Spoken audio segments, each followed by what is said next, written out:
to A Well-Designed Business. My name is Luann Nigara, and I'm so glad you found this podcast. Together with my husband Vince and our partner Bill, we have grown our company Window Works from the ground up. So I know and I understand the challenges you face in running your interior design business. I also know that your talent alone isn't enough to ensure your success. So on this podcast, we talk about strategies and practical steps to help you grow your business. But make no mistake about it, we have our share of fun here too, mixed in with those aha moments that I love so much. This isn't fluff. Nobody has time for that. Whether you are a new interior designer or a seasoned designer, I am here to help you create and to manage the kind of interior design firm that you dream of. It's straight talk and it's action. Are you ready? Let's get started. Hi, welcome to A Well-Designed Business. My guest today is Sandra Funk, the one and only, the founder of House of Funk and the creator of the Interior Design Standard. You know her. She's been on the show many times, and every time dropping truth bombs on us about business, life, and all the things. Today is no different. The only difference today is that Sandra wanted to come on and talk not directly about how we run our business, but how life, when it lifes at you, impacts you as a business owner. Sandra is in a season of life that things are coming at her from all sides. You may be listening and you might be able to relate. Business, parents, kids, her own body. I think all of us have had one or two of these going on at any one time during our career as business owners. But all of that at the same time, well, it can be daunting and it can be scary. And somehow, through it, you have to keep your business going. Not so easy. So this conversation is Sandra and myself, unfiltered, the way we'd be talking about it if we weren't recording it.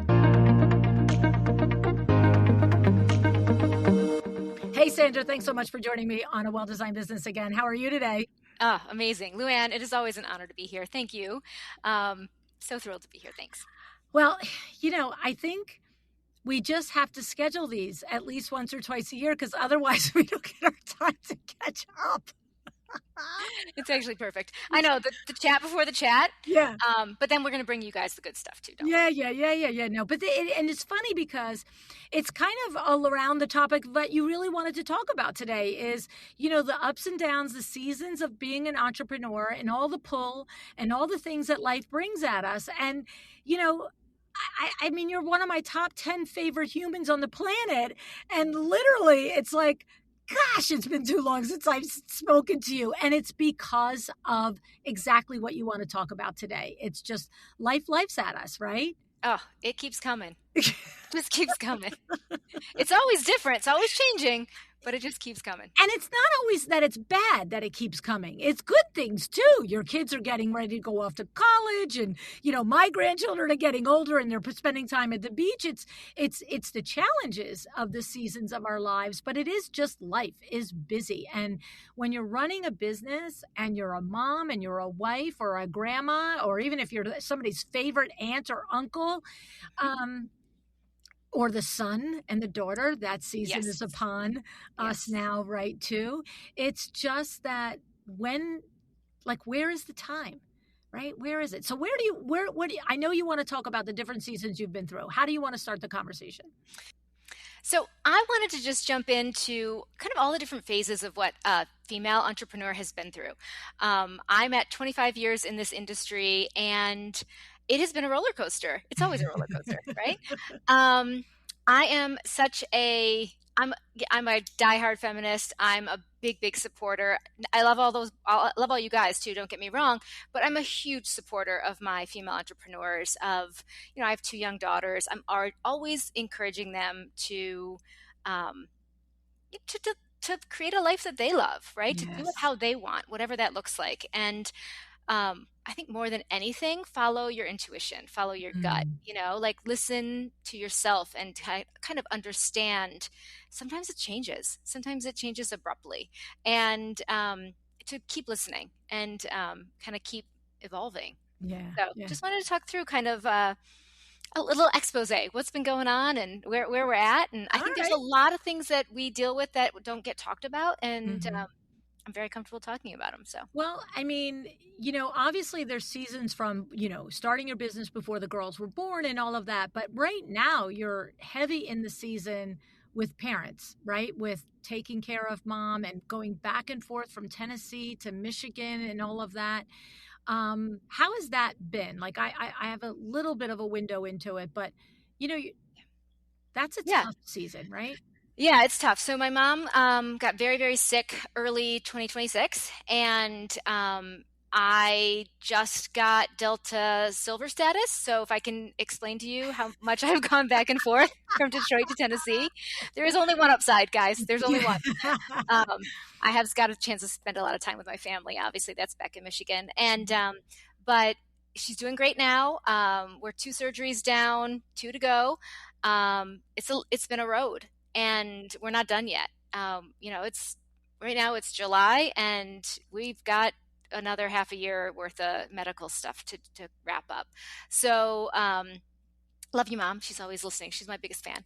Oh, So and that's a big shift. So, and I was like kind of saying, again, this is kind of how this comes up, right?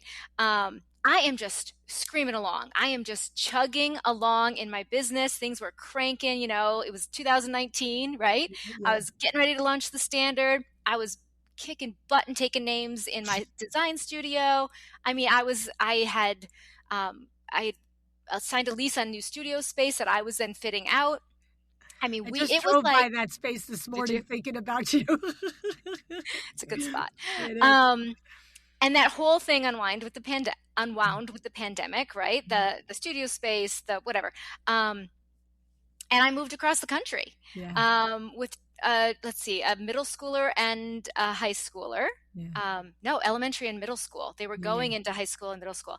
Now I've got one in college, and the other one is ACT prepping her little buns off, and it is just the 180 Yeah. 2019 to 2026. It's like I'm a different human, and it's Yes. just been from the pandemic to perimenopause to sick parents, to my kids needing me much, much more. Yes. There's this misconception that Agreed. once they get out of the diapers, they're pretty autonomous. And there are some years there where, they're not coming to you with major relationship issues, or, like, there are some years there where everything is, sort of little league and fun. And not that it's all fun, but they need you. Then they need you more. Yep. They That need you young adult more. years, like Mhm. 16 to like Yeah. 25. Yeah. Yeah. you know, Right. I can remember when Christy went to college, and Christy and I, even to this day, I can go 8-10 days without talking to her. We're not the mom and daughter that talk every single day. We are ridiculously close, so we can finish each other's sentences, and I can read her mind and she can read mine, and that's not so fun sometimes. um, but like she has a group of three other girlfriends, and the four girls and the four moms are friends, but the other three girls and their moms have the dynamic of talking every day. Once they got out of high school and went to college, it was a daily conversation. And if it wasn't every day, it was 5 days a week. And I only said what I said to Christy was, here's the thing. We're going to talk once a week at minimum. I'll talk to you every darn day of the week. If you call me every day, I'll call every day. But I'm busy. I'm running businesses, Yeah. and I'm not like, I don't need to do it. I didn't say all of this to her. I just said to her, Yeah. listen, we don't actually have the same dynamic, similar dynamic as our girls, our friends and their mothers. And I said, and I don't need to change it, but if you want to change it, I'm happy to talk every day. But here's what I'm going to tell you. We're going to talk once a week. I got to get the tone once a week. I got to have my finger on the pulse of your little brain at least once a week. Yeah. And so she said, okay, fine. So I said, so Sunday night is going to be our night to talk, right? And within about 6 weeks, it took me 6 Sundays that the phone would ring, and I would see her name on the phone, and I would look at Vinny. I go, well, here's my Sunday night bad news call. And he's like, what?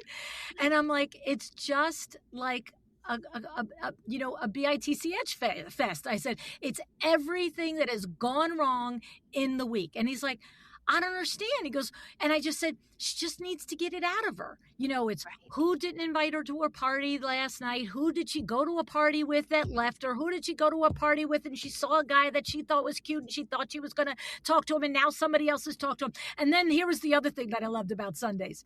Her and her friends would go out on Saturday night, drinking whatever they did, all the things, sleep late Sunday, then roll out to the cafeteria and eat cookies and ice cream and hoagies.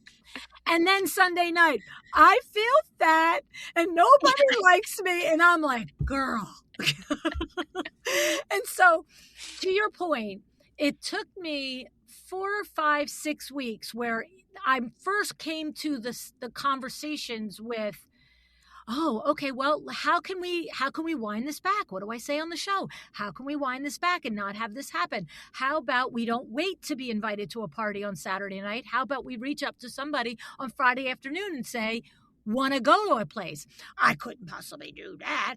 Okay, how about we don't wake up on Sunday and eat hoagies and ice cream and cookies? We go for a run first, because if you run first, you'll feel more inspired to eat healthy oh, well, for crying out loud, Mom, you think everything's going to be solved with a run? And so finally, after about 5 weeks, I'm like, oh, your job is to just listen to these.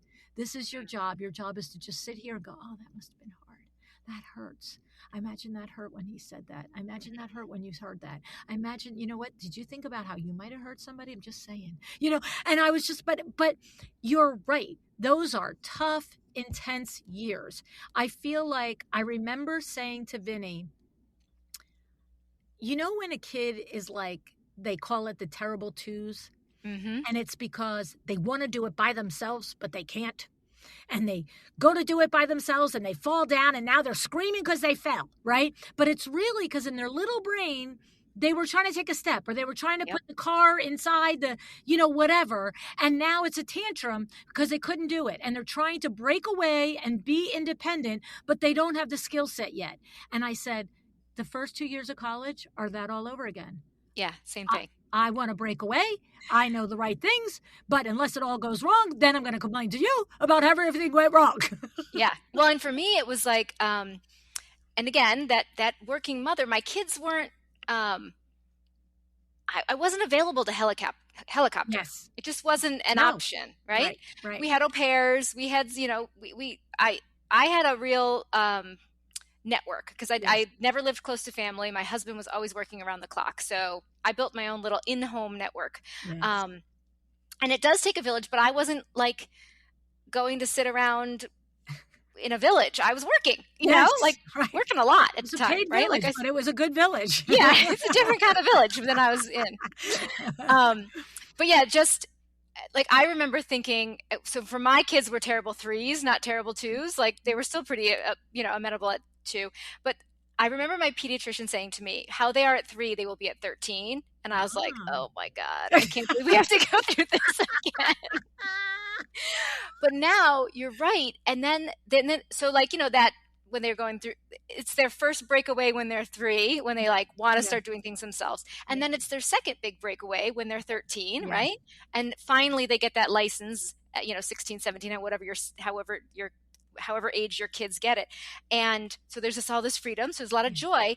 And then there's this third breakaway that no one tells you about with college, And so my oldest daughter, who has always been so independent and never had a helicopter mom who was, hovering. Right. She's like, Mom, can you, I don't know, schedule an appointment? Can you get me, in with the doctor? Can you, whatever.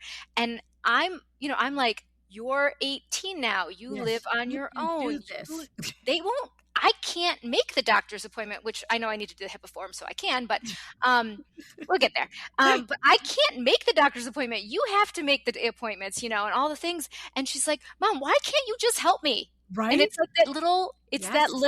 like that last frontier of independence. And it's like, sometimes I don't need you at all. And then sometimes she's like, why can't you just help me? Why can't you just, Exactly. And the thing is, I think to your point with, bringing it back to running a business at the same time, it's like trying to figure out as the person, the mother, the father, whoever's the one responsible for this support is this something I can and should be doing? Or is this something that, even though you're super frustrated and you're not really understanding, hey, you can make your own doctor's appointment. Maybe I got to walk you through the first time. It's just what happens is, to your point, you don't know when the call comes. And so that's why I did the Sunday night thing. I'm like, you can't hit me up at Tuesday when I'm in front of a designer selling drapes, and you got a real problem. You can. And what's funny, and here's another tip I'll give you for this. You don't need it. Your kids are gone, but for the audience, I had a thing with Christy where even when she was in high school, it was like, if you called me during the workday, you called me at the office and you said to the office, is mom sitting there? Great, I'll pick up the phone. But if you call the office and they're like, no, she's on an appointment. If you call me on an appointment, I'm not answering the phone. I'm going to look, I'm going to see that it's you calling, and I'm going to click hang up, because that's your cue that I am with a customer right now. And if you're just like, can I go to the movies at 8:00? That can sit. We're not torturing me. You're not, messing up my mojo in my sales close here, because, here I am trying to close the sale down. And you're like, can I go to the movies? You know what I mean? So I said to her, but here's what we're going to do. I will always hang up the first time. If you call me right back that exact second, now I know this is an emergency. Yeah, like I'll see you at the ER. Don't be messing with me. I said, I'm in the same boat. I'm like, if I am working and the door is closed and you're not bleeding and like a bone isn't jabbing out, wait. I'll open the door when I'm ready, when I can be interrupted. Yeah. But the thing is, like, I'm out on the road and I don't actually know if it is an emergency. So it made her think about it. Yeah. And I'm going to tell you, in all the years from the time she was probably high school to college, I think there were 2 times that the call rang the second time. And I can remember the one house I was in Short Hills, and I looked and I said, oh, it's my daughter. And the woman said, oh, get it. I said, no, it's fine. I said, we have a system. And she goes, okay. And then it rang again. I said, well, that's the system. I said, now I'm going to have to take the call. You know what I'm saying? Yeah. So, but it made it so that your kid has to think twice. Right? Your kid has to think twice. Like, I'm just not calling to say, there's no milk here. Okay, awesome. You know what? Tell somebody who cares, because it's not exactly. Like, you have car, you have keys, go buy milk. Oh yeah. Once they're 16 and they've got, insurance and a phone and a car paid for by me, I'm like, why are we discussing this? Yeah. Have a call. And by the way, text the family group chat and see if anyone else needs anything before you head out. Yeah. So the thing is, with your mom, and back and forth with your silver status with Delta, you have siblings that still live nearby. Yes, I have one sister who's in Michigan, and but it's support. It's not like it's support. Yes, there is someone there, but it's too much for one person. 100%. And you know what? We've all had, and it's being there for my dad too. Yeah. Because this is his person, and it's a really big deal that she's going through all this. Yeah. No, so, I know it is. I just, because sometimes you hear, that brother or that sister won't do anything. So even though I'm the one far away, I've got to take care of it. And I know your sister, and I'm like, that don't seem like her. No. It's just more the whole family is rallying. Yes. And it's really, there's a core crew. It's my dad, my mom's twin sister, my sister, and myself. And when something is hitting the fan this big, we're all there together. You all go together. Yeah. So that's where we're at. So the other, season of life is the whole perimenopause thing. Yeah. I know I've talked to you and Nicole and Darla and Kate and all of you about it. Like, do not listen to the establishment. Do not take their word for it. And I think it's more, I started talking to you guys about it like 3-4 years ago. Now I think it's sort of like, if you're paying attention, that there's information out there now. Me, 10 years ago? No. Right. 15 years ago, perimenopause. 10 years ago, menopause. No, it was like, shut up and go away. What's your problem? And I'm like, well, and that's what I was told. And that's, that's part of wanting to talk about it, is just wanting to put a spotlight on the fact that, I don't know, 2 years ago, maybe, I'm not even sure how long ago this was, went to my regular doctor. And I have at the time, my regular doctor was also a gynecologist. So it was a one-stop shop. And this woman is young. she's on the LGBTQ spectrum. I was like, we got somebody who's open-minded and, Yeah. young, and this is going to be amazing. Cause I know I'm 48. I know this stuff is coming. Right. Yeah. Yeah. And, I end up with a nurse practitioner, the one appointment that I went in. So I didn't get my doctor. Who knows how it would have worked out with her, but the come to them and I say, I'm putting on 1 to 2 pounds a week. I am exhausted. I am frazzled. My like drive and my focus are really off. Like Yeah. everything is kind of overwhelming right Yeah. now. Yeah. But mostly the tangible thing was like, I'm putting on 1 or 2 pounds a week Yeah. and Like I that's am not. working out with the trainer. I Yeah. am getting my steps. I'm always been a healthy eater, blah, blah, blah. And I had recently gone like caffeine free, gluten free, like blah, blah, blah. I'm eating salads, people, like Yeah. protein Me and and Bugs salads. Bunny, we're like eating carrots and lettuce. I'm like, what is happening? And I got oh, Oh, your little pat on the metabolism head. Yeah. slows. Like, This is basically happens, eat it. sweetie. Yeah. Yeah. This is what Oh, happens. your metabolism wasn't going to be amazing forever. Yeah. And I was like, okay. And again, this is a woman, and the nurse practitioner was like a woman in her 50s. So, Yeah, like, because that's what she was told. That's what she went through, and nobody well, helped her. Yeah. right. She stuck her head in the sand and Yep. just powered through it, right? Yeah. Apparently. Yeah. So I went on a quest and I started talking to everybody I could find. And I had, a really great like chiropractor kinesiologist. You and I were talking about it because I was like, I don't want to do anything anymore. Yeah. Like, Yeah. Yeah. and just also, putting on a bunch of weight, feeling sluggish. Like I didn't Yeah. want to be on stage anymore. Yeah. I didn't want to be drumming. I didn't want to be on camera anymore. Like it was a really like, Yeah. everything kind of felt like too much. And this affects the business, That does. right? That's If the you truth. don't have the drive and the ambition and the interest, even, and then also layer in not feeling like I wanted to be on a camera, Yeah, not when you feeling don't recognize yourself in the mirror, you're like, "Who is that lady?" 100%, 100%. It's just like I every once in a while I catch myself and I'm like, "Oh God!" And I'm like, "All right, keep it rolling, girl." Keep it moving. So again, we talked like, all the things.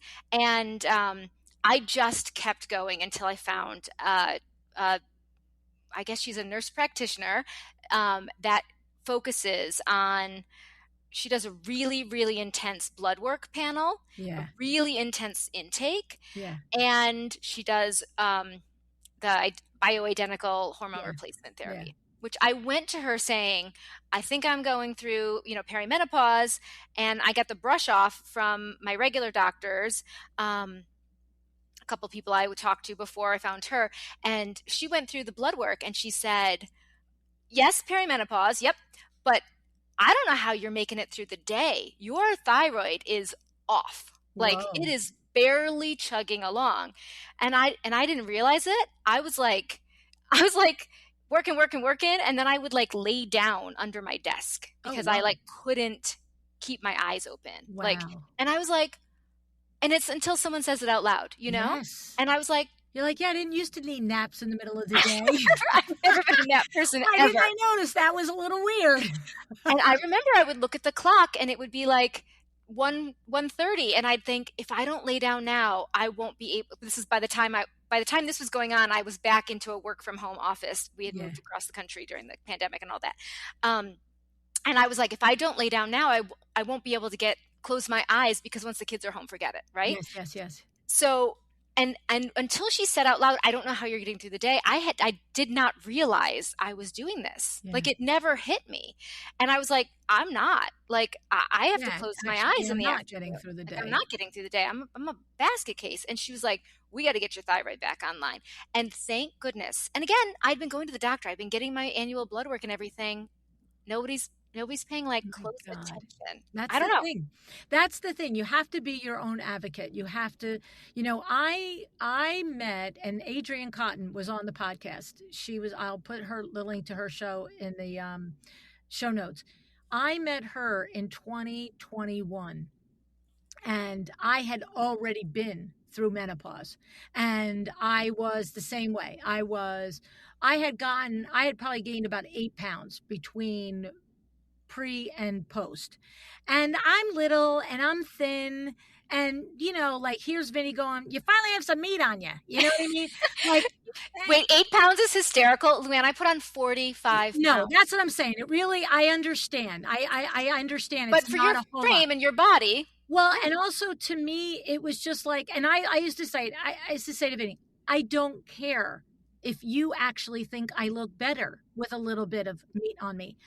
That I like her. That's how and my argument was that, you know, if my body metabolized for 40 years at that point, from the time I was 20 years old, kids, all different seasons of life at 120 pounds. Do you think that's my ideal weight? I think that's my ideal weight. right? I don't think 128 is my ideal weight. I don't care how old I am. It's illogical. Like, it's illogical. This is Yeah, where my body wants to be. And now it can't get there. And nothing I do gets it there. And so I had resigned myself to all the other crap with menopause because I thought everybody said there's nothing you can do. Like, oh, like you said, pat on the head, bye, bye, bye. But when I met Adrian, Adrian is an advocate for women in menopause and making sure and she was just like, no, no, no, no, no, no. Do not sit down for it. Do not this, do not that. Go do this, go do this. And the same thing. And it's like, you just have to walk in and be like, I'll have some service here at this counter. exactly. That's what I have to Yes. do at a doctor. No, no, I'll take some service, please. You know what I mean? Yes, and if you won't play ball, I'm going to need to see you Yeah, later because yeah, it's yeah, yeah, yeah. it's but I literally, and again, this was 2 years ago, right? So 2024, but I got the pat on the head and like, "Oh, you're fine." Yeah, Like everything's fine. yeah, So but again, it was affecting my business. It was yes. affecting everything. Like Mhm. yeah, just a big shift. So it Well, was when you really don't important feel to good, like get there. right? To Yeah, say like it's. I think it is true. Whether your physical health, whether it's a change in, it's being overweight. Yes, is not healthy, but there is the psychological if you're not accustomed to it, right? Like and it doesn't matter if I had been 130 pounds my entire life and at menopause I was 130. Okay, like, so it's really not, to me, I want to make sure it's not an observation on what you should be, that you should be thin or you should not be thin. It's what is your normal, correct. and why is it not normal anymore? And if you can explain it to me, I will be okay with it. But if you just say, hey, don't worry about it, that's just how it is, I see that doesn't compute for me. Totally. That's Yeah, what it is. I don't have any compunction if somebody is overweight or not overweight. I just was like, somebody moved into my body and get her out. 100%. She has not been invited. Yeah, she's tired, she's not ambitious, and Yes. she Yeah. has no metabolism to speak Yeah, of. yeah, and she's not useful to me, and she's tearing it all down. Yeah. Right? Yeah, no, that's it's a strong no-go. Yeah, So, yeah, yeah, yeah, yeah, yeah. and I'm also, for me, I with this nurse practitioner who was helping me get my thyroid under control, get my hormones under control, she also has helped me get my weight under control. Yeah. I'm using all the tools. Comfortable talking about it. I'm not a magician. I didn't lose 45 pounds in the middle of perimenopause by myself Yeah, because, yeah. again, I was already doing all the things. Right. So I have gone on the shots, and for me, it works with my chemistry. My Right. doctor is keeping, again, she does these crazy blood work panels. It works for me. And I just, I come on to say, no, I'm not ashamed of it. It's not a secret. I kind of felt like, holy crap, I put on 45 pounds. And for me, it didn't feel like mine that I needed to keep. Yes. If that makes any sense. Yes. It Yeah. felt like, okay, this was a medical issue. This was a hormone imbalance. Yes. Once fixed, is not going to continue to gain 1 to 2 pounds a week, but I'm also not going to like suddenly How shed do I it. just drop it off there? Yeah. Yes. And again, I have a job. So like being Yeah. at the gym for 3 hours a day is not really an option. And by the way, it doesn't actually work. You know what I'm saying? Oh, I know. It No. doesn't actually work. I mean, of course, you'll have a better, your heart will be healthier, your circular system will be better, your muscular system will be more toned, and your bones will be more dense. But it doesn't necessarily at this stage actually effectively take the weight off. There's just something in there that's just like, no, we're gonna stay right here. 100%, like, because your body goes into conservation and Yes. it thinks we're doing this, so blah, whatever. And if you eat too little, then it Yeah. goes into saving the yucky fat. I mean, there's all Yes. all the Yeah, the details on it. visceral fat versus the other. Oh, Yep. and I'm sorry. Did anybody nobody told me until the last 3 years ago that I need 100 grams of protein a day. Wait, what? Like I did, and now every day It's I'm like like, oh, insane. collagen in, I'm like this, and I'm like, okay, there's 30 grams, okay, there's 60 grams, okay, now I'm at 90. You know what I'm saying? It's like, it's bonkers. Like I have been watching my calories, my food, reading food labels literally since I'm 20 years old. We're Mhm. talking about 1980. That's how long. It's like another world to most of you listening to this thing. Not one person has ever said that you should have between 80 and 100 grams of protein a day if you're 120 pounds. Not one person ever. It's always like, well, don't have more than 1,500 calories and Right. don't have more than 40 grams of fat. But nobody. And so here you are, you're going through menopause, perimenopause, and menopause. Your body is just like, it's leaching off its muscle mass, and you have no idea you're supposed to be like crushing on all this protein. It's bonkers. Oh, it's crazy. Yeah. And it's a ton of work if Yeah. you're gonna if Yeah. you're gonna be honest about like getting all that in and everything. So Oh yeah. I mean, yeah. you don't do 90 grams of protein a day without thinking about it. Because I'm No, you sorry, unless you're getting up in the morning and having a cow every day, I don't know. So I'm like, okay, but glass of bone broth before my coffee. Okay, bone broth. Like I'm grabbing. I'm like, oh, there's 8 more grams. There's 8 more grams. There's 8 more grams. Yeah. Yeah. Oh no, it's tons of work. It's Yeah. tons of work. And it's so funny. So my youngest daughter is super athletic and, works out twice a day and does all like has a scale out and is like measuring it, but like she actually protein maxes. And so she's a great model for me because I'm like, can someone just tell me what to eat? Like, Yes, yeah. yeah. But yeah, so I'm like a cottage cheese and I are like this. Oh, me? Oh, are you kidding me? I've been having cottage cheese mixed with yogurt, with no fat yogurt, cottage cheese yogurt, almonds, blueberries, chia seeds, and grilled milled flaxseed. Literally for probably 10 years, at least once a day. And if Vinny's out of town, I'm going to have it a second time. Because I'm like, I'm not cooking anything and I'm not going anywhere. I'm like, all right, I guess I'm having my cottage cheese and yogurt and blueberries again. And that, by the time I add, 2 scoops of collagen to that, that's like that's 40 grams of protein. Oh, that's incredible. Yeah, like I'm like, okay. And then if I don't eat anything else the rest of the day and I have that again at 8 o'clock at night, I'm like, okay, I got 80 grams today. Well, you got some antioxidants with the blueberries. Like you should put that recipe in the notes on this show. Yeah. I have literally been having that.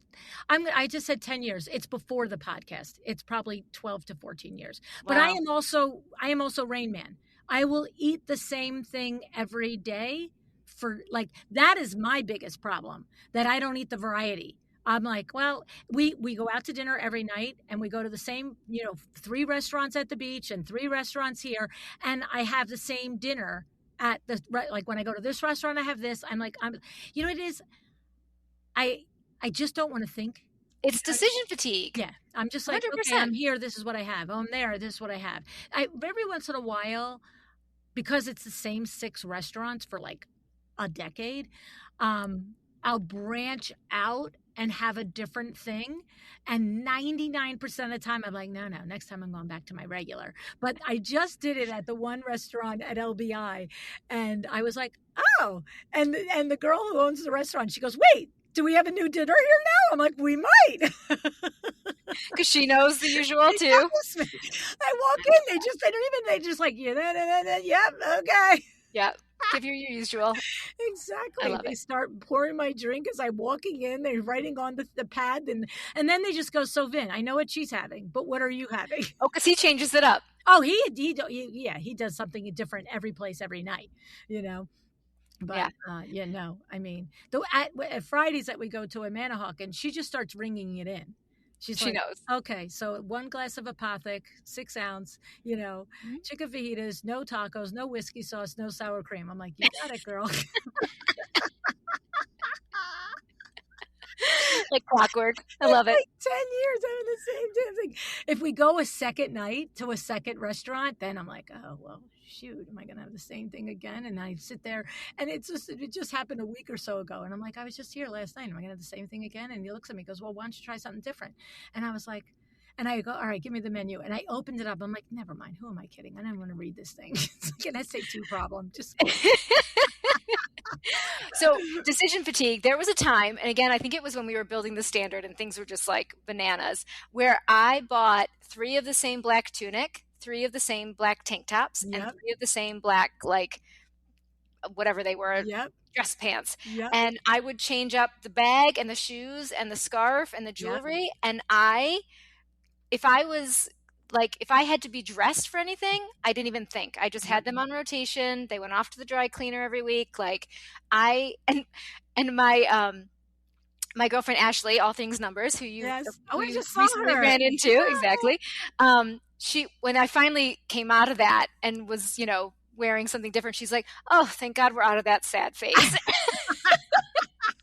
Because when you don't feel good, you don't want to get dressed either, Well, right? that's true. And When it's you and don't it's feel good and you're not like, it's you got to pull the thing where like, okay, I can manage to go in public in this.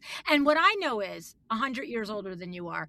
I know is no one is thinking about it like we are. No one is like, oh, you look a little this way and that. Everybody's just happy to see you. They don't yeah, care. Nobody cares.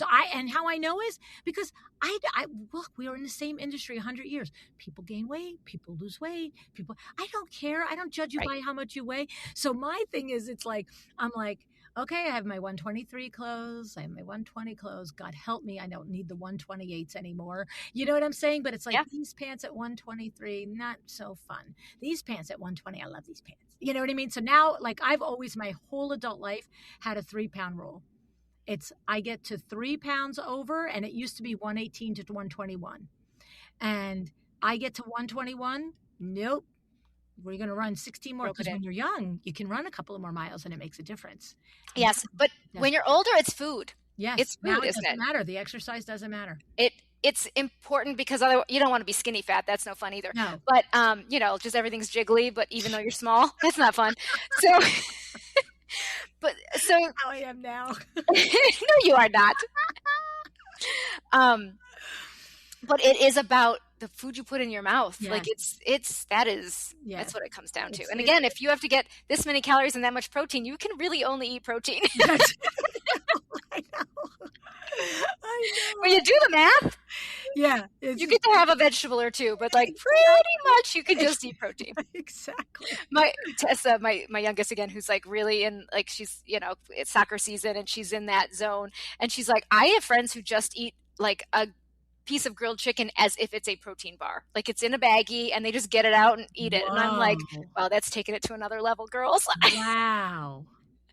It's actually, It's it's kind of better than brilliant, the protein bar, because the protein bar is filled with chemicals, right? right? And they're disgusting, frankly. Yeah. But like, I mean, you could prep grilled chicken and have it Yeah. ready. Oh Yeah, my I God. go with the meat stick, an Yeah. organic meat Yeah, stick. yeah, I'm a yeah, big yeah, fan. yeah, yeah. That's like her discipline is like wrestler discipline, right? When you have Yeah, the families that you're friends with and their kid's a wrestler, and he's like 92 pounds and he's and they have to drop sweating. weight. Yeah, But I'm crazy. trying to get to 89, and you're just like, he's gonna die though, isn't he? Like, Yeah, that doesn't seem healthy. crazy. It's No, but fast. yeah, the discipline there, it's good. See, Yeah. she's not having brain fog or a lack of focus. No. She's Right, she's but she's ready to rock. 16. She's ready to go.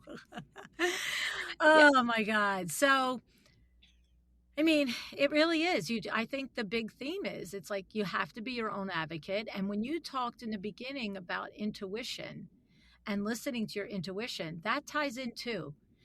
Oh Because yes. if you are just knowing, like I said, Vinny literally was like, and I'm not one to talk about it a lot. Like, I'm not like, does my butt look fat in this? It's like, whatever. I just didn't like it. I was in my own skin, not happy. Right. And even if I mentioned it 3 times in 3 years, all 3 times.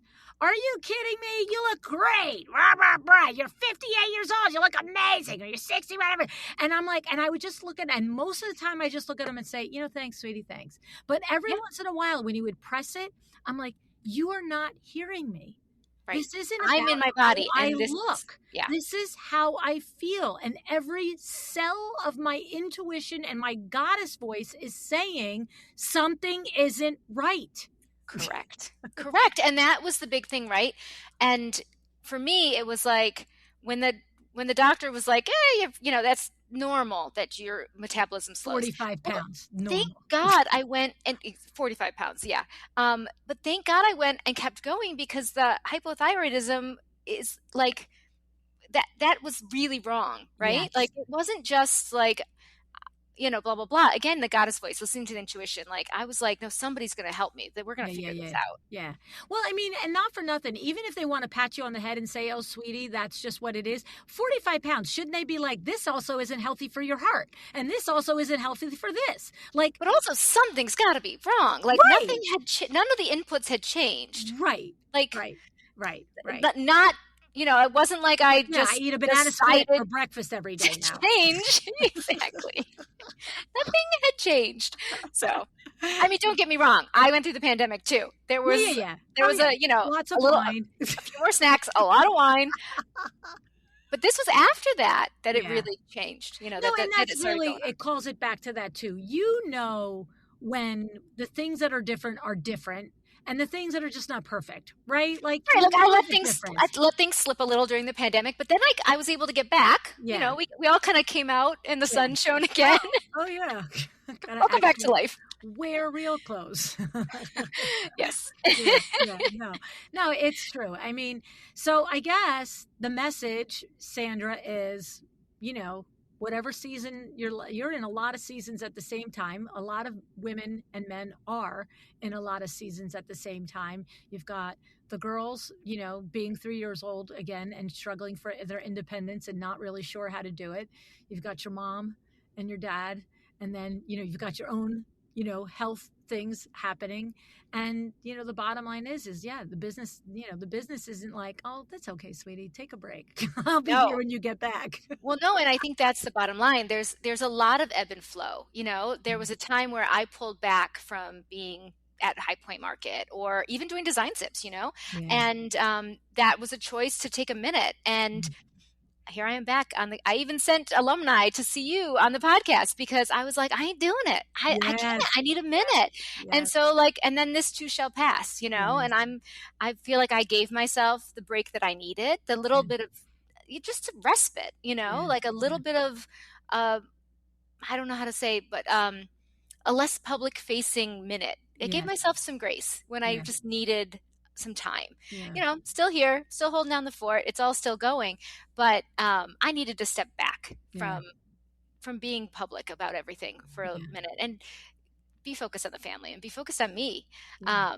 So yeah, it's a beautiful kind of ebb and flow. It's for me, it's like following intuition and following your heart, like um, not beating myself up for that pullback. That's the key right there, right? It's like permission. It's the permission slip to like get out of jail free card, Yeah. right? It's Yeah, like, and sometimes your business is in a big growth phase and you're, blah blah blah, and sometimes you're like, oh, I don't want to manage all these people anymore.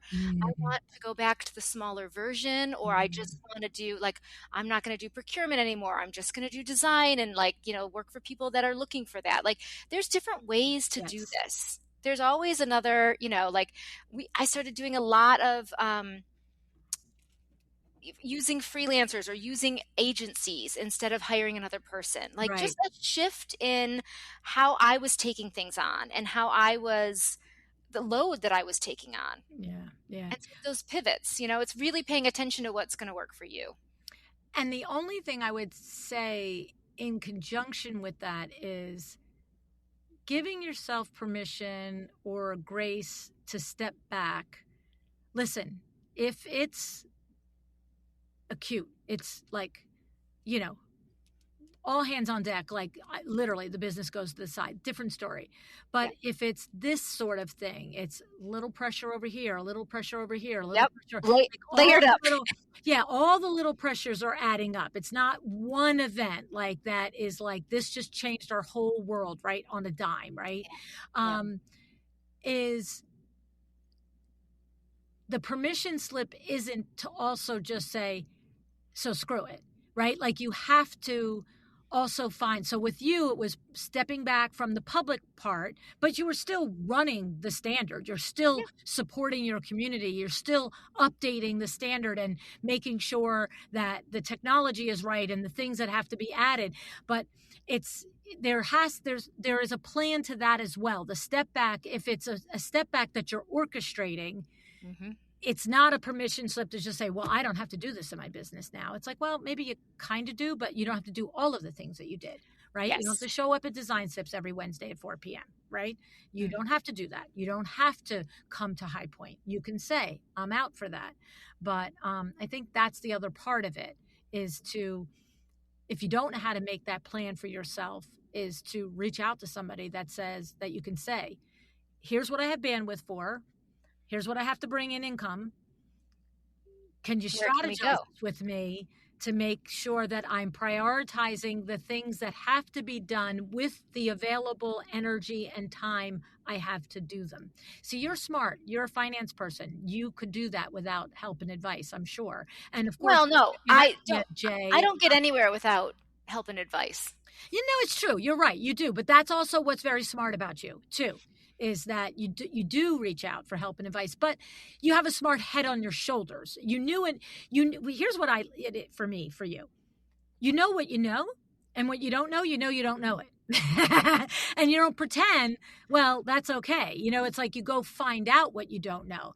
But Yeah. I think a lot of times that's the trouble too, right, Sandra? That somebody is overwhelmed and they're having a hard time figuring out what is okay to What, let go, right? right. What can I keep? What can I let go? Yeah, Yes, and where are the consequences of letting these couple of things go versus these things and making those value decisions, right? absolutely. Yeah. Yeah. And again, so for me, I've been working with a coach since 2012. And it's being able to say, it's life is coming at me fast, like here's where I'm at, getting things under control, and like what can but delegating, outsourcing, looking into like what am I not able to do, and how can I make sure that it still gets done. Those are huge, Yeah, yeah, and just definitely. being able to flow with it. Yeah, yeah, yeah. Yeah.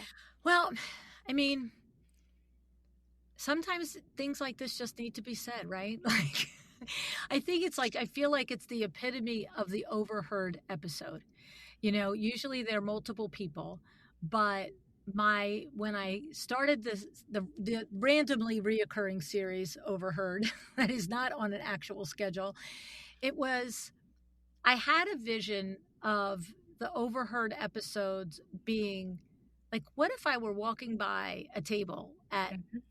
Market and I saw Luann and Sandra sitting there, and I'm like, wow, like I know they've been friends for like 20 years, and I know they did a lot of work together as professionals, and they've, really built these two businesses side by side, and you know they had the Dark Night of the Soul together on a plane in Atlanta, and it's like, I wonder what they're talking about. And it's like, well, this is what we're talking about. And this is literally what this episode was, is like, what are we bringing to the audience? And I was like, just an open conversation Yeah. about, like, I said to my kids the other night, and this is not my quote, it's some quote I heard, but like, I'm trying to be the person in the ocean who's riding the waves and not flailing and thinking Yeah. that they're drowning, and Yeah. like, the person, I know you're a beach girl, like the person in the waves struggling versus the one who just puts their feet up and floats. Yeah, and realizes, hey, if I just float, I'll be fine. But if I Yeah. struggle, I'm going to run out of breath. I'm going to get water in my mouth. I'm going to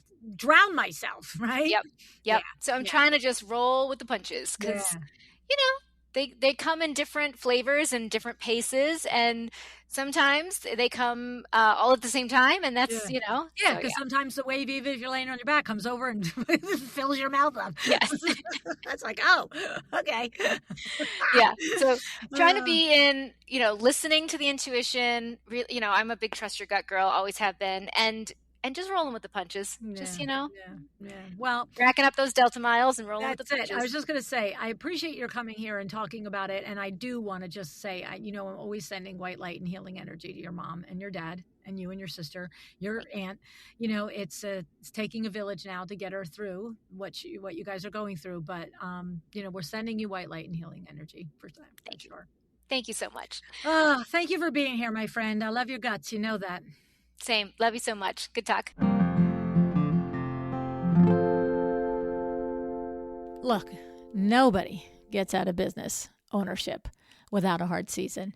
I have never met a single entrepreneur from any industry that has. It can be because of financial reasons, your own mistakes or problems, or the greater economy. It can be for personal reasons, your own, or maybe an employee or a vendor. And sometimes that season lasts a week, sometimes it lasts a month, sometimes it lasts a year. And like Sandra, sometimes more than a few things can come at you all at once. And sometimes all of those things could go on for months. Here is one thing to take from Sandra. Sandra, when it came to her body, she knew she wasn't feeling right.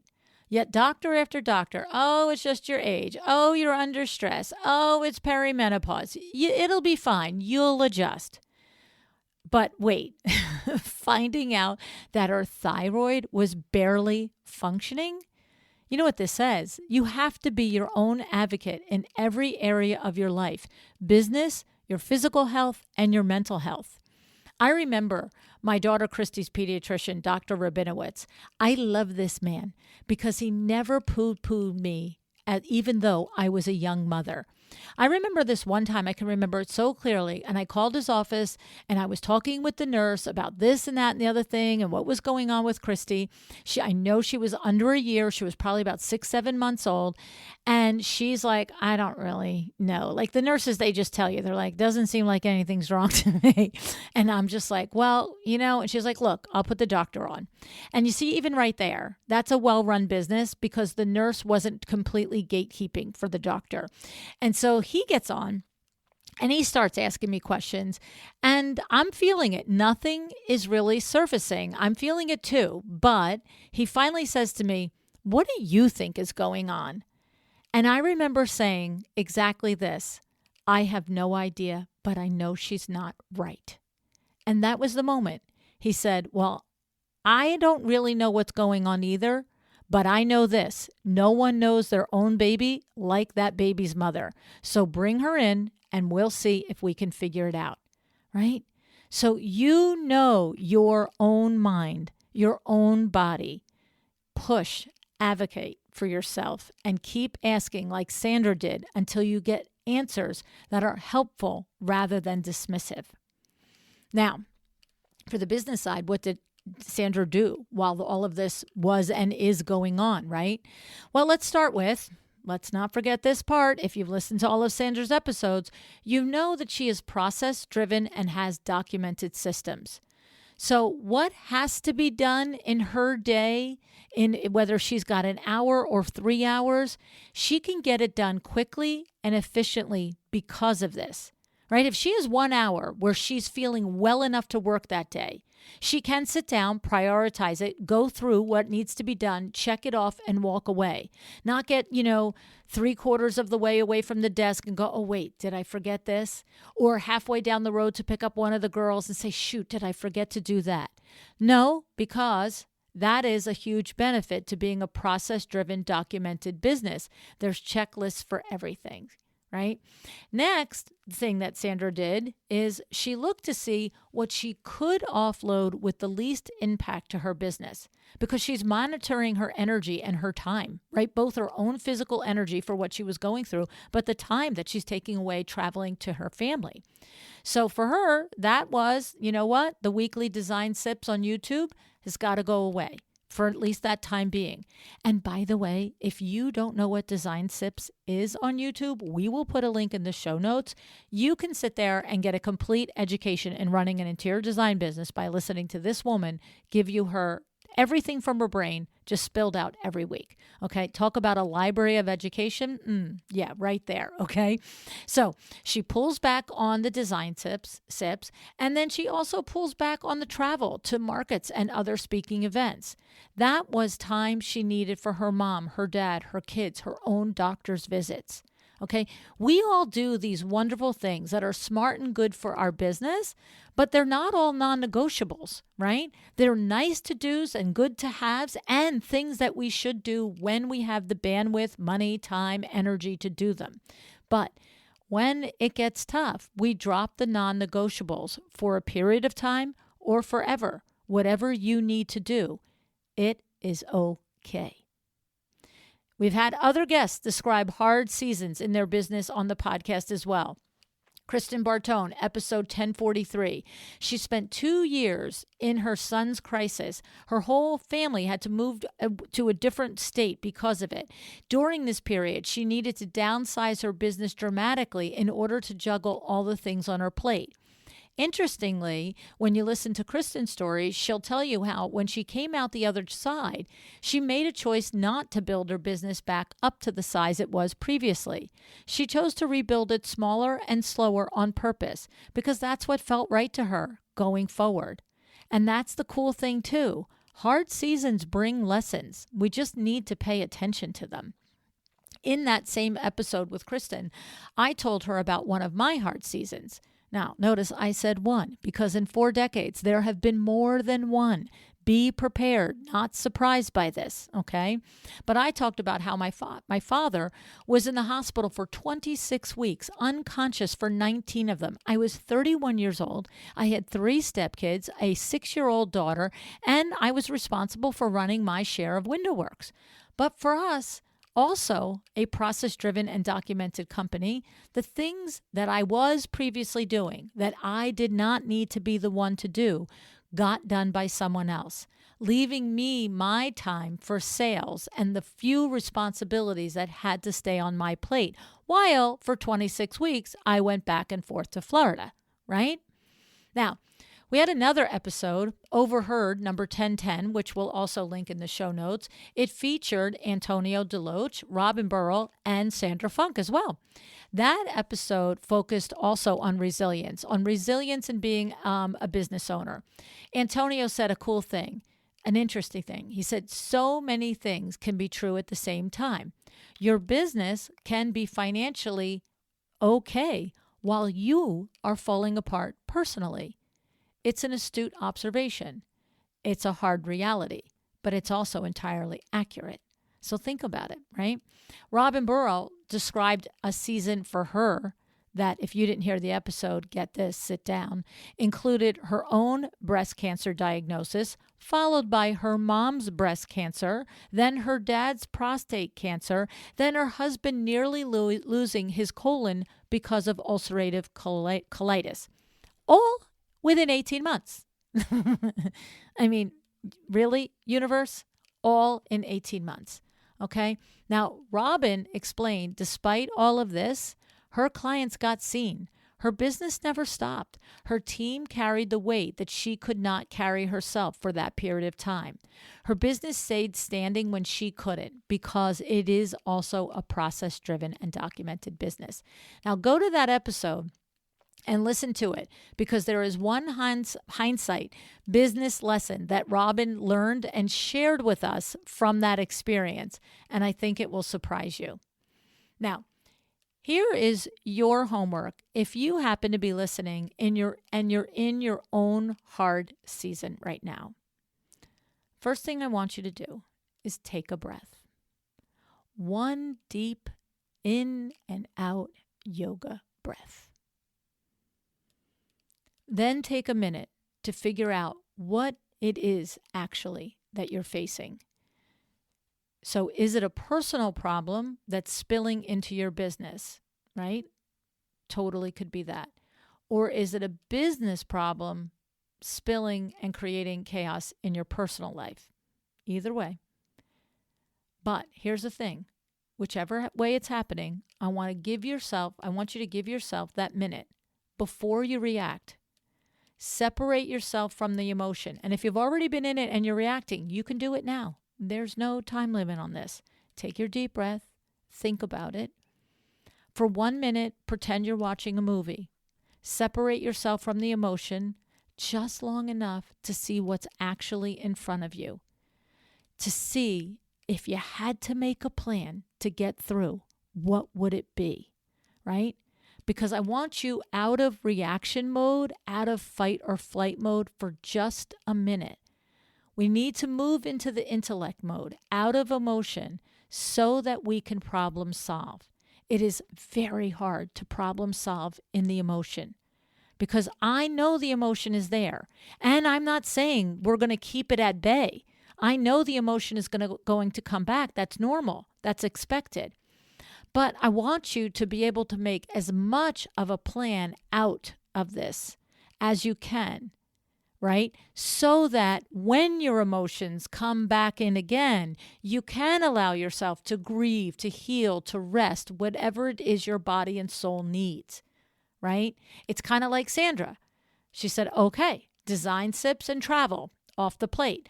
I guarantee you in an emotional period, that would have been hard to do. Not only because, there's that she likes to do it and she's good at it. Let's be serious, right? It's also a feeder for her business, right? And there probably was in the emotion, you're like, why do I have to be the one to do this? Why do I have to, drive and fly to Detroit, right? That's the emotion. But the intellect can say, hey, two things can be true. Two things can be true. I can be in this moment and I can make a plan, right? So I want you to and the thing is, in this plan, what is this plan? Your plan will look different for you than it will for somebody else, right? Don't skip this part. Don't just keep barreling down the road. If you need help figuring out that plan, please get it. Ask a therapist, ask a business coach, whoever it feels right for you to go to. Ask for help in getting the plan if you're having a hard time seeing it clearly. Now, the second piece.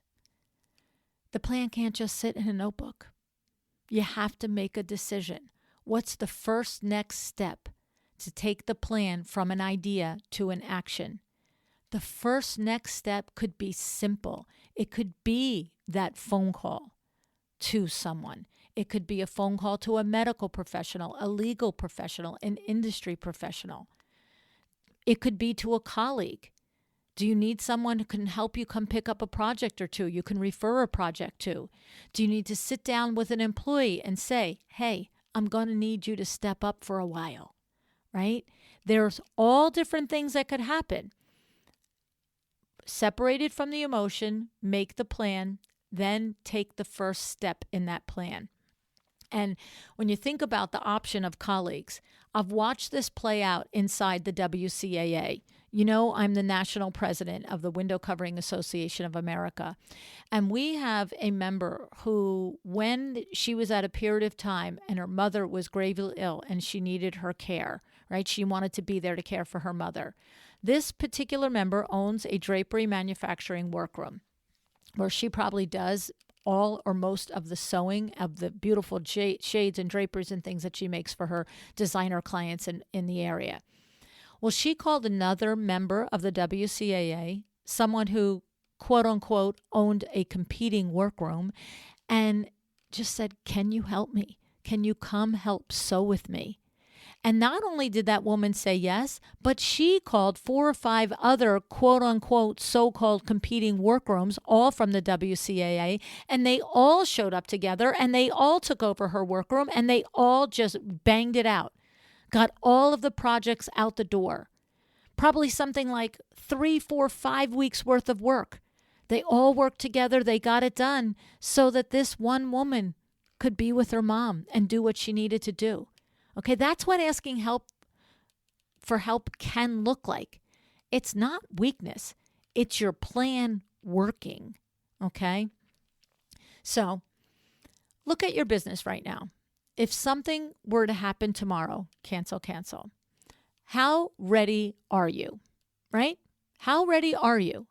Now, you're not going to sit down and write every SOP by Friday because, oh my goodness, I'm not ready. But let's not pretend that's the goal, right? It's not. You need a start. Just like I said, what's your next first step? Okay. This, by the way, is exactly why Sandra built the interior design standard. It exists. It's a business in a box. It's a next real step toward becoming the kind of process-driven, documented business that can hold itself up during a season that you didn't know was coming. We can't prepare emotionally for a hard season. I mean, that's exactly what makes it hard. We're not prepared, right? But we can prepare our business for a hard season. We can. I've watched it happen over and over and over.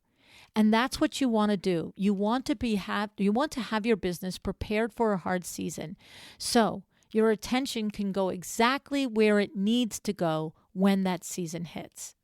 So I'm encouraging you, go to interiordesignstandard.com/Luann. Take a look at it. See what's in there. We will link in the show notes all of Sandra's other episodes where bits by pieces she has discussed all the different facets of the standard and what goes into it. And, there's a show there with Jamie Gasparovich where she talked about being a member and how much it changed her business. We'll put all the links in the notes. Go to interiordesignstandard.com/Luann. Take the steps to get your business prepared. Okay? Sandra, I love your guts, girl. I am sending you, your mom, your whole family so much strength, white light, and healing energy. And to you listening, thank you for being here. I appreciate you so much. And if you are in a hard season now too, I am sending you white light and healing energy as well. Decide to be excellent.